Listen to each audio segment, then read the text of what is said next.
সবাইকে সালাম জানিয়ে শুরু করতেছি আজকের ধারাবাহিক পর্বের দ্বিতীয় পর্ব। আলোচনার বিষয় আমি কে, তুমি কে। মানুষের মাঝে এমন একটি সময় অতিবাহিত হয়েছে যখন সে উল্লেখযোগ্য কিছুই ছিল না। সূরা দাহার আয়াত নম্বর 1।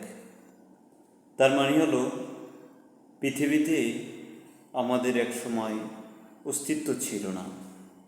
আমাদের অস্তিত্ব এসেছে মায়ের গর্ভের মাধ্যমে, কেউ মায়ের গর্ভ ছাড়া। আল্লাহর রহমতে এই পৃথিবীর বুকে আমরা এসেছি। আবার এই জগৎ থেকে আমাদেরকে আবারও চলে যেতে হবে।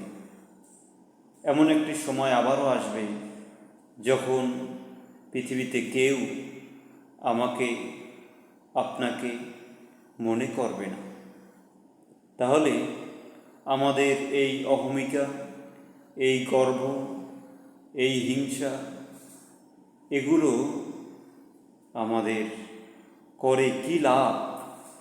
অস্তিত্ব থাকবে না। আল্লাহর সামনে সবাইকেই চলে যেতে হবে।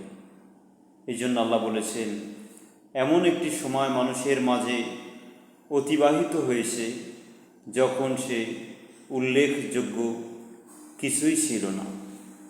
এই জন্য আমরা আসুন আল্লাহর পথে আসি, অহংকার মুক্ত জীবনযাপন করি। সকলকে সালাম জানিয়ে শেষ করছি।